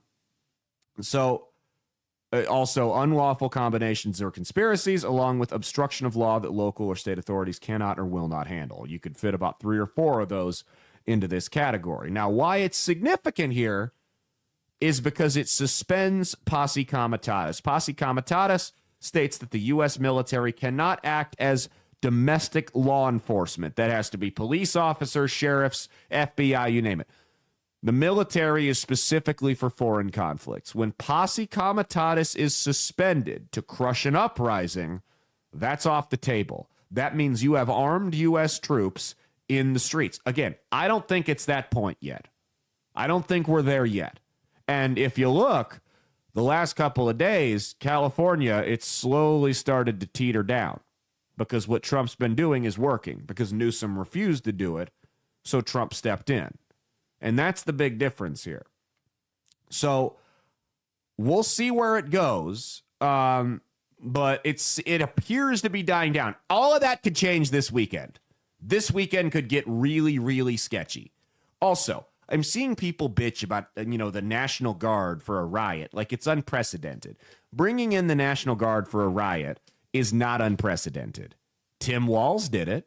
It wasn't unprecedented when he did it during the George Floyd riots or when he wanted to enforce his COVID lockdowns. We played the videos when the Whore of Babylon selected Coach Sandusky as her running mate back in 2024 of riot police walking down the street shooting tear gas at people to get them to stay in their homes during COVID. You had a situation where the Texas National Guard was putting up barbed wire and the Border Patrol was tearing it down because they wanted to let people in. Again, this shows time and time again the Democrats have chosen foreigners over us. You had when the 50 migrants showed up at Martha's Vineyard from Florida, they called the National Guard in for that. I'm sorry. What you're seeing with California is more or less, I don't know if I want to call it a state declaring war on the federal government, but it's damn close. And when that happens, all bets are off. Then we're looking at the military. Because I know Trump is threatening to arrest Newsom. That's what he's saying now. He's going to arrest Newsom. And here's what he had to say. Pull up the video of Trump and Newsom here. Yeah, please. Have you gotten... A crime has he committed? I think his primary crime is running for governor because he's done such a bad job. What he's done to that state is like what Biden did to this country. And that's pretty bad. It's the wrong philosophy. thousands, hundreds of thousands of illegal immigrants, many of them prisoners. They're taking up your health care. They're taking up your space in schools. They're taking up your hospital. And in many cases, they're criminals. And we have to do something about it. And we're doing something about it. So Trump so he's really he's joking there, but he's really threatening to arrest Newsom for impeding federal law enforcement. Again, here's my problem with that. If anybody knows, any administration knows what arresting a political opponent does to their stock in terms of absolutely skyrocketing it, it's this one. Because they just had it happen to them. If they didn't arrest Trump and get that iconic mugshot, we may have President Harris right now. Right now, Gavin Newsom is massively unpopular. If you arrest him, you martyr him, just like Biden did to Trump. You have the public opinion right now. Majority of the country's on your side. We'll go over the polls in a minute. The second you arrest him, you make him the guy that the base rallies around. And you give him a 3-year head start on campaigning to be the next president. Here's what Newsom had to say back to that when Tom Homan had implied arresting him and then Trump outright said it. Go ahead. He's been here 10 years. The fear, the horror, the hell is this guy? Come after me, arrest me. Let's just get it over with. Tough guy. You know, I don't give a damn. But I care about my community. I care about this community. The hell are they doing? These guys need to grow up. They need to stop. And we need to push back. And I'm sorry to be so clear, but that kind of bloviating is exhausting. So, Tom, arrest me. Let's go. The perception is there's a lot of... Yeah, see, that's the thing, is when you say stuff like that, you make it so he can sit there and pound his chest and go, look at me, I'm the victim, and he also gets to play the tough guy role. He's the one who's standing up to the big bad federal government that's going to arrest him. The problem with arresting him is you have to prove, the burden of proof is still on the government, that he's doing this on purpose in court. Right now, he's probably got enough plausible deniability that he can just say, I was a fucking idiot who didn't do his job right. While that should be enough to get you impeached and kicked out of office, it's probably not enough to throw him in prison for. Unless you can prove that he was conspiring, I don't know what you can really do. I don't think you can arrest him. I think it's a bad idea politically to arrest him. It's if your number one rival, political rival, gets perp walked over a hot button issue like this on something that, I mean, it's got to be black and white. Proof right in front of our faces that he did what you're saying he did. Slam dunk, open shut case. If it's anything less than that, you cannot arrest your political rivals. Because you look just like Biden did, which is like a dictator. Now, Newsom's a sack of shit. I can't stand that guy. I think he's the biggest threat to this country in 3 years. But that doesn't mean he needs to go to jail right now. Both being pragmatic and with common sense. I don't think you can send Newsom to jail right now. Speaking of the polls, here's what I'm talking about. You're going to see an astroturfed media campaign that's going to tell us how wildly unpopular all these immigration actions are and you know, what a monster Trump's been and blah, blah, blah, blah, blah. I'm going to read some poll numbers for you. RMG on May 28th and through the 29th conducted a poll. Ending Medicaid funding for illegal immigrants. So illegal immigrants no longer get free health care on the taxpayer dime. 64% are in favor. YouGov, ICE approval on June 9th. 45% favorable view of ICE, 43% unfavorable. The rest are indifferent or undecided. Quinnipiac, the 5th through the 9th of June. Democrats' approval rating is 21% in Congress. RMG, 6-9. Trump's decision to bring the National Guard in, 52% approve, 42% disapprove. 58% in the same poll favor Donald Trump deporting illegal immigrants. 55% said that he either has gone just far enough or not far enough in terms of his deportation efforts. Insider Advantage, June 10th. 59% approve of Trump bringing the National Guard in. 43% on YouGov on the 9th would vote. 43% would vote for Donald Trump, 34% Gavin Newsom in a head-to-head election. CNN ran a poll in 2020. Democrats had a 32-point advantage when participants were asked, who do you trust more to solve the immigration issue? 2025, Republicans have an 8-point advantage. That is a 40-point swing to the right. These are all recent polls after the chaos, after the media campaign, after these social media influencers have tried to bully and harass people into falling in line with them. It continues to drift toward the right. The people are no longer budging. The media sees the cracks in the foundation. They can no longer manipulate the masses like they once did because of alternative media programs like the one you're watching and should share around with all your friends when this is over, right? This right here, this immigration thing, this is the new trans issue for the Democrats. They think it sounds good, and they think everybody's on board with it because they rarely leave their echo chambers. They being the mid-level activists. The people at the top know it's not popular, but they're trying to force it to stoke division. But the people that are out there protesting, they think this sounds great, and they can't imagine how anyone could see the world any differently than they do. And they think it's a popular issue. Don't do anything drastic. You don't need to. If you're the Trump administration, if you're the Republicans, if you're ICE, again, here's the rope. Continue to hang yourselves. That's all you have to do. They're out there. They're burning cities to the ground. They're saying that child sex offenders deserve dignity and that human traffickers should be able to stay here. That girl said it on video herself. That's the average left-wing activist.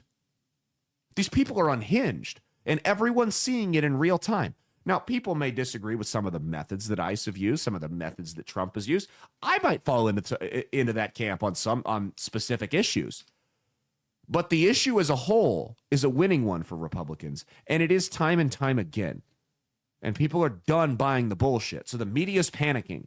So it's like Patrick Bet-David said, you're going to see a drastic search for that next George Floyd Black Swan event.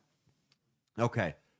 Gavin Newsom is now, speaking of Newsom, Kalshi, which accurately predicted the 2024 election. We were following it all night on election night for our stream if you watched it.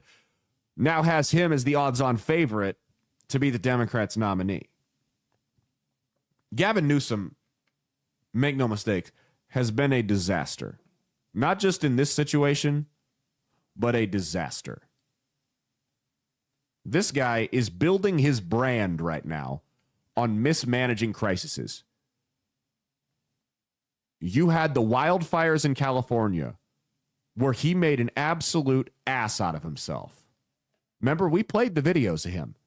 You had that video where that woman runs up to him and he's like, I'm on the phone with the president. And you look at his phone and it was pulled up in his contact list. He wasn't even on a phone call. He just lies and lies and lies. He's the deflector in chief. That's what he does good. You watch the debate with him and DeSantis. He is a great talker because he does a very good job at deflecting and answering questions with questions. Side note, can we pull this picture up? You can't tell me he doesn't look like American Psycho. That's American Psycho. That side-by-side comparison right there should be enough to make sure this guy never sees the White House. Eerily similar to American Psycho. Is it not? So he tweeted this about the National Guard. Go ahead and pull this up. He said the federal government's taking, this is when Trump called the National Guard in. Federal government's taking over the California National Guard and deploying 2,000 soldiers in Los Angeles, not because there's a shortage of law enforcement, but because they want a spectacle. Don't give them one. Never use violence. Speak out peacefully. Well, it's easy to say that after the violence has already started, Gavin. Your own police chief was sitting there begging for help. And you wouldn't give it to him because you wanted the spectacle. You wanted to make Trump blink first and have to call in the National Guard so you could go on this media parade and go, look at this, Donald Trump, he's overstepping his reach. Oh, poor me, woe is me, California's under attack by the feds, blah, blah, blah. This was a calculated move by Newsom so that he could play the victim here. He wanted to force Trump's hand. LA could have been nuked from orbit by these protesters, and Newsom wouldn't have called in the National Guard. Had no intention to. This guy is playing with people's lives. He was totally content with letting that whole city, if it got to that point, burn to the fucking ground before he called the National Guard in, because this is a politics over people type guy. You are a means to an end for Gavin Newsom if you are someone who's in his pathway. I mean, he's seriously, he's tweeting his way through this crisis. He's tweeted like 1,500 times this week. How about you get off your fucking phone and go do something about it? Don't stand for photo ops. Don't do news interviews. Go out and actually do something. He's trying to kick off a soft civil war. That's what this is. And it's like I said, they're giving Republicans a sizzle reel for the midterm and when this idiot decides to run for president. You can see the ads now. Gavin Newsom's America. It doesn't take much. I mean, we broke down on the episode about the fires a couple months ago about how just time and time again, this guy let that state down. And the fires could be directly attributed to his either actions or lack thereof. Over and over and over again. This is no different. He didn't actively fan the flames of this, but he let it get out of hand. Remember the indifference of good men? Yeah, he didn't start the fire, but he had an extinguisher next to him the whole time and never used it. Now the house is on fire, and he's going, look at this monster Donald Trump for sending the fire department. We didn't need the fire department here. I had this fire under control until the fire department showed up. Not how it works, sweetheart. I mean, so I told you I listened to his podcast because I think it, not because I agree with him. Actually, I really don't listen to conservative podcasts. I don't need anyone to tell me how to feel about things. I listen to podcasts where you have people of different viewpoints on. Some are conservative, some are moderate, some are liberal, and they'll hash their ideas out. Podcasts like Piers Morgan, like PBD. I listen to podcasts hosted by liberals because I think it's important to educate ourselves on what the other side is saying. Here's what I think, or here's what I've noticed about Newsom. He did an interview with Newt Gingrich. It's like 30 minutes. Go watch it. On multiple occasions, he refused to use the words illegal immigration. Gingrich brought up illegal immigration, and Newsom called it, quote unquote, illegal immigration, as you put it. Will not refer to it as illegal immigration. At another point, he referred to them as without documentation. That's a buzzword. Those are marching orders from the top. You do not use this phrase. This phrase is unpopular with us. It is an issue we lose on. You do not use this phrase. And he's also done total 180s, and you can prove that these are 180s on the trans issue, on the non-binary, on the Latinx, all the alphabet crap he's done 180s on, and you can prove this with videos of him talking. It's the great part about the internet. But the guy is such a sly dog, I know it's bullshit. And even in the moment when I'm listening to him, I'm like, yeah, you know, Gavin's never really been that bad on it. And then I snap out of it. And I know it's bullshit. That's how dangerous this guy is. That's how good of a talker he is. Now, when he gets exposed in real time, he'll be over. 20 years ago, Gavin Newsom would have dog-walked his way to the presidency. You can't get away with lying like he does in today's day and age. We've seen it. That's why people aren't budging on this immigration thing, despite the media's best efforts. We got a couple of... let me see. What do we got next here? This is... oh, yeah, this is his next tweet here about the Founding Fathers. Pull this crap up here. So he said, the Founding Fathers did not live and die to see this moment. It's time for all of us to stand up peacefully. And then he tweets the same thing in Spanish. What a what a stereotypical scumbag politician. The Founding Fathers did not live and die to see this moment. No, the Founding Fathers, many of them, not many, but a lot of them were alive during the War of 1812, where we had an occupying force from another government try to take us over. So you're correct. The Founding Fathers did not live to see this moment. They did not live to see the day that the country was handed over to psychopaths from another country that don't want what's best for us. You're 100% correct, Gavin. 100% correct. He also put this. He tweeted this because Trump said that he called Gavin Newsom. He said, somebody asked Trump, did you talk to Gavin Newsom? He said, a day ago, I called him up to tell him you've got to do a better job. You're doing a bad job, causing death and potential death. Newsom tweets, there was no call, not even a voicemail. Americans should be alarmed that a president deploying Marines onto our streets doesn't even know who he's talking to. And then Trump replies to it with this. The receipts. Again, 20 years ago, this would have worked. But he's got the receipts. I wish he would have accidentally pulled a boomer move and doxed his phone number right there. Newsom didn't answer the first call. Did you catch that? It went to voicemail. What does he have going on that he can't answer?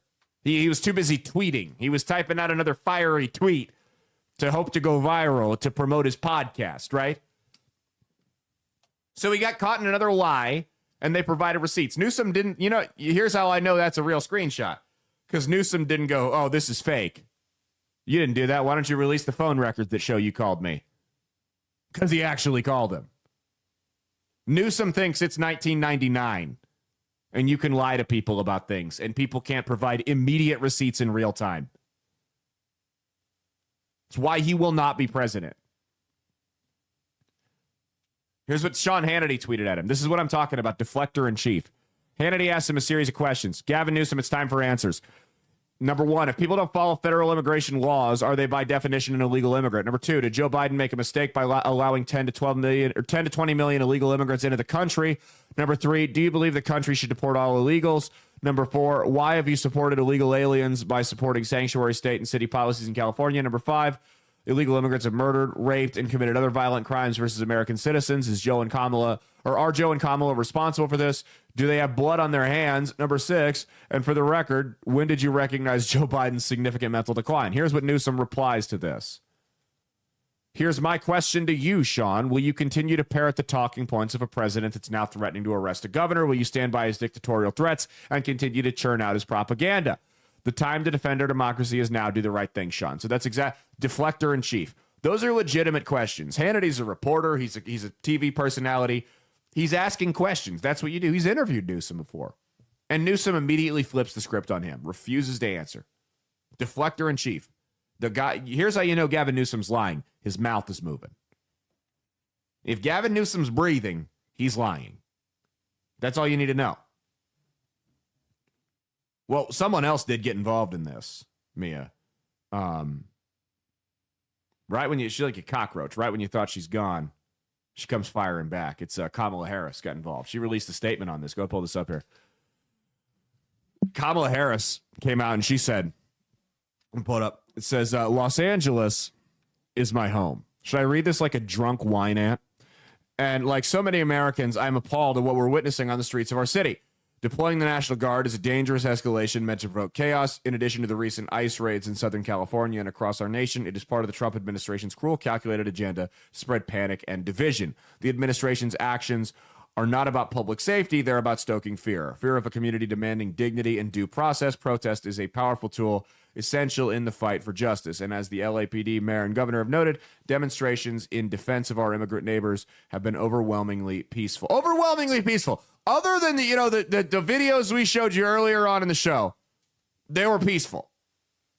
I continue to support the millions of Americans who are standing up to protect our most fundamental rights and freedoms. I wasn't aware you had a fundamental right to break the law.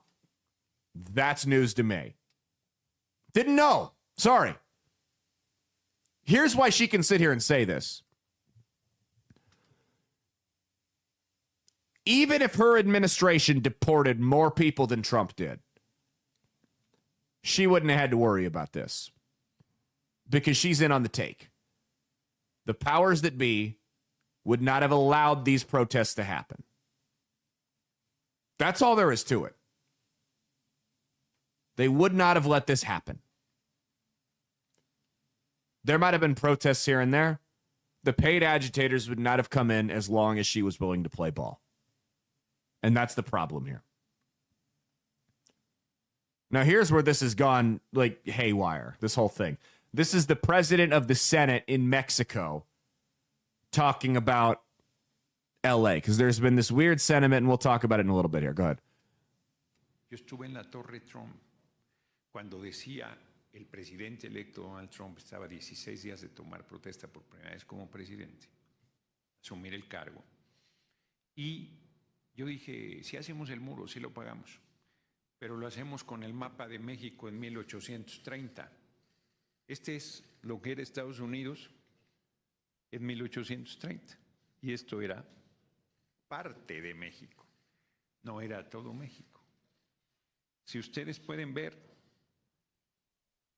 quizás un tercio, mínimo una cuarta parte del territorio norteamericano era parte de México hasta 1846. Fuimos despojados de estos territorios. Nosotros estábamos asentados ahí. So he's saying, for those of you listening that can't see the subtitles, he's saying that, you know, we'll build the wall and we'll pay for it, and we'll build it on the old borders of what Mexico used to be, which has showed that Mexico owned California and Texas and Arizona and parts of New Mexico. First off, honey, you don't want the smoke. If Mexico tried to take that land back from... Here's what people don't realize, because everyone always talks about the U.S. and their failures in Afghanistan and Iraq militarily. The initial campaigns, where it was an actual war, there's a reason they don't talk about those. Because they were over in a couple of days. Because we went in there and cleaned up.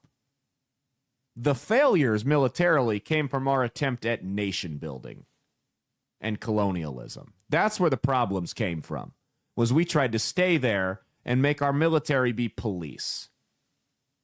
The actual just war fighting element of it, there's no one on earth better than us, and it's not even particularly close. If Mexico tomorrow morning started a war with the United States, it would be over before lunchtime. That's how quickly we would make light work out of them. I mean, they would be walking in to a buzzsaw. It's the Red Wedding if they try that. Wouldn't even have... And that's not just now. Mexico got their ass kicked in the U.S.-Mexican War. Mexico got beat by fucking Texas in the Texas War for Independence. You couldn't beat one of our states. Why do you think you could take the other 49 on?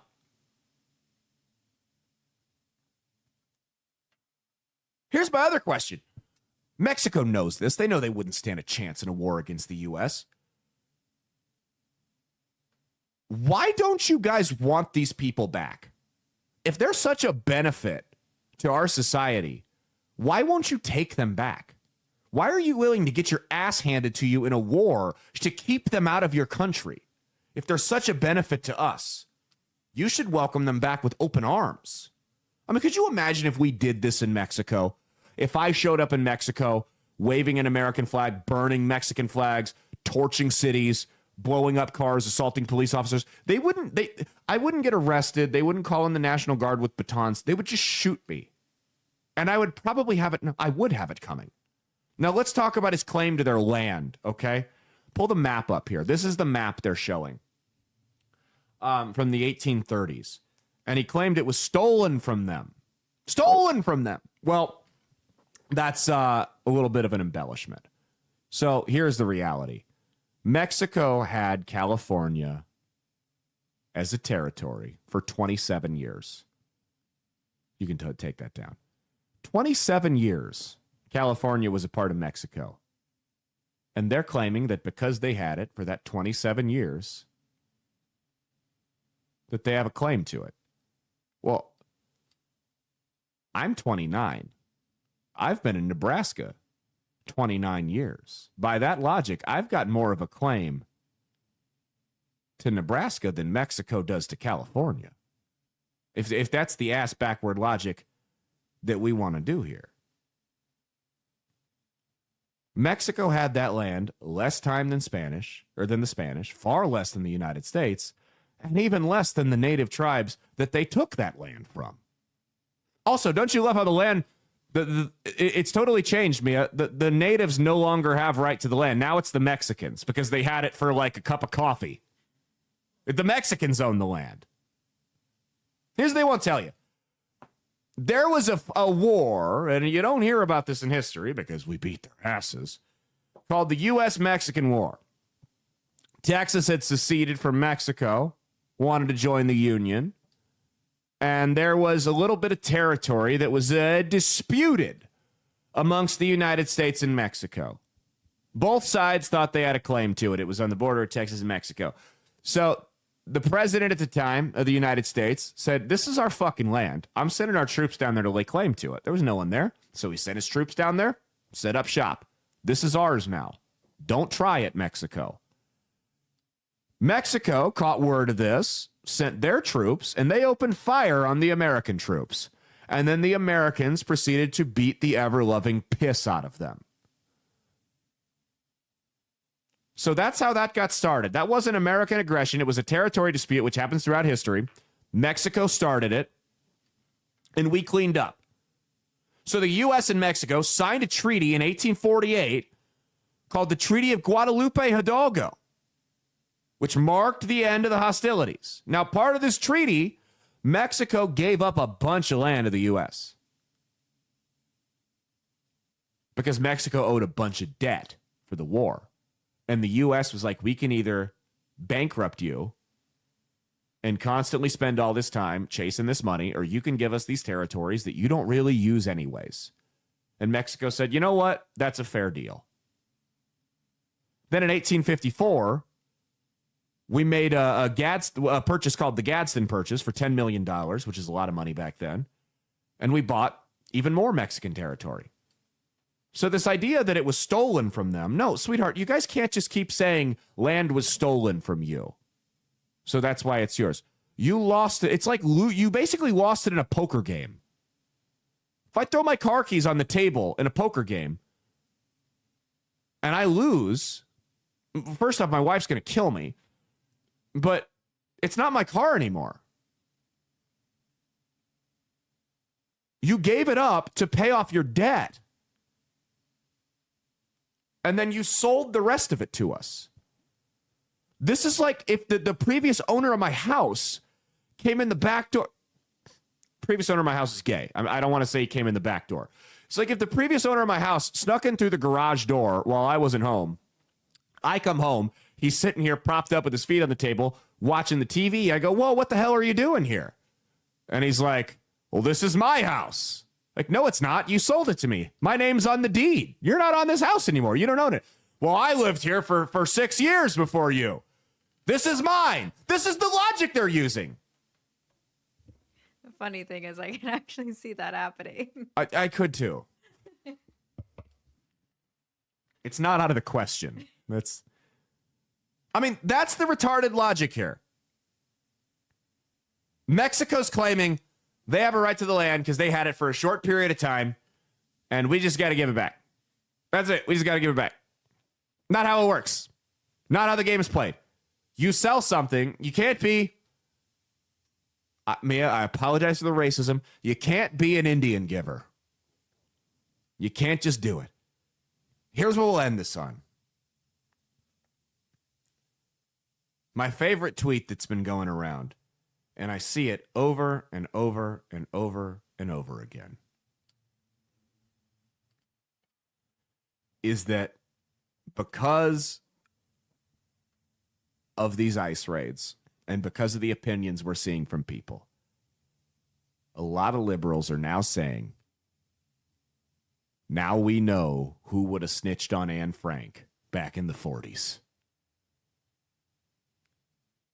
I wasn't aware that Anne Frank was trafficking fentanyl, committing Social Security fraud, which, by the way, everyone who comes into the country illegally and isn't working under the table for cash, these people that are working at these packing houses and getting paid salaries, they've stolen someone's Social Security number, which is not a victimless crime.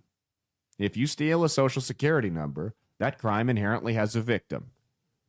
And these people are getting fucked over trying to apply for loans and bank accounts or whatever. Jobs, you name it.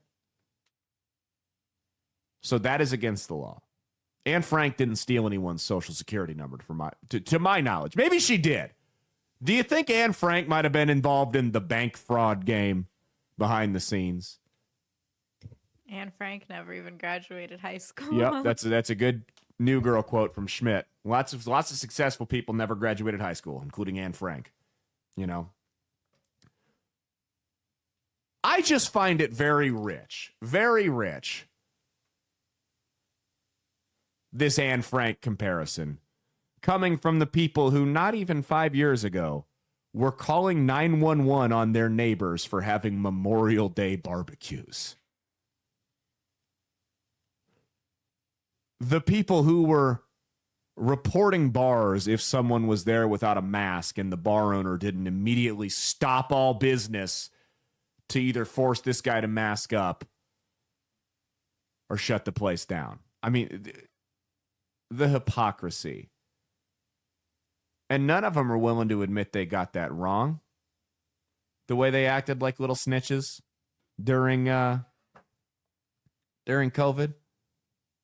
And they're not going to admit that they got this thing wrong either. The same way they haven't admitted they got the trans thing wrong, because at the end of the day, they know all of these issues are unpopular for them.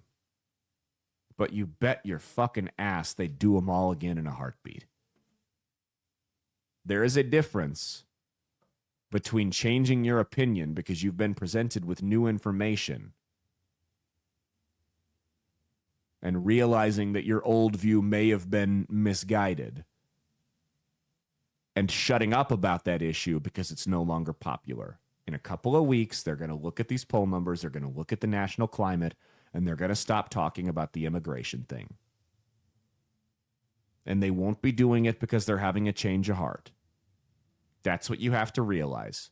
When Democrats stop talking about the issues that they've been really, really loud about, it's not because they're changing. It's because they're just losing. That's what you have to remember. That's been our show. We will see you guys on Monday for unsolicited advice. Cheat on your taxes, not your spouse. Mia, tell them what to do. Maybe you might get deported, so this may be your last time to talk.